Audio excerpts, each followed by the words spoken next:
We're speaking now to Geoff Darch from the UK. Geoff, can you please explain what your involvement has been here today? Okay, so I'm the Deputy Chair of the EWA's Climate Change Working Group and also chair CIWEM, the UK CIWEM's Global Climate Change Network. And briefly, talk us through how climate change and the question of sustainability has impacted on the debates that have been taking place here today and the various water directives and so on. Well, actually, climate change has probably not been mentioned that much today as a little bit of a surprise to me because it is such a topical issue at the moment.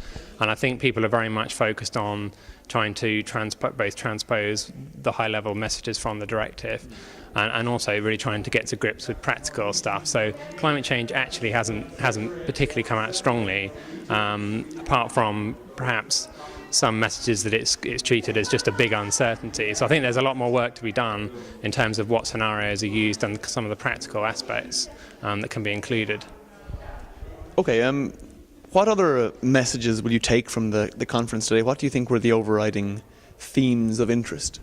Well, I think one key one is actually about the economy, which came up a couple of times, and that is that we're getting to a stage now where we're generating, both for the WFD but also in the context today in terms of the floods directive, we're generating a lot of different kind of measures, structural measures, non-structural measures, and actually what I'm taking away from today is that if you implemented all of these, it would cost an awful lot of money. In fact, too much money in terms of what's affordable.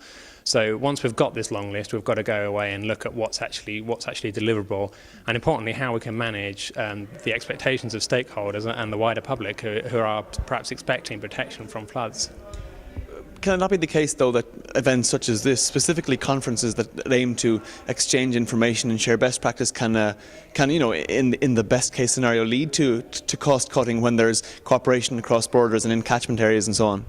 Yeah, absolutely. I think it's essential because, obviously measures that are taken in one area could actually have, significant consequences, say downstream.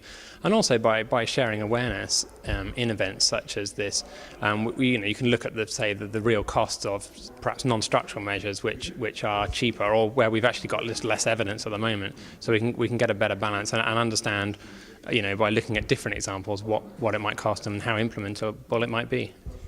Briefly, finally, how do you expect the question of the climate change impact and the general sustainability issue to affect the directives as they are implemented on the ground in the coming years? Well, I think the key thing is not to put it off. There are things that we have to do in the next 5 years to ensure we go along the right path of sustainability for the rest of the century. So, what perhaps disheartened me slightly today is that it's seen as just another uncertainty, and I think quite quickly we need to come up with some fairly concrete ideas for incorporating climate change in a practical sense.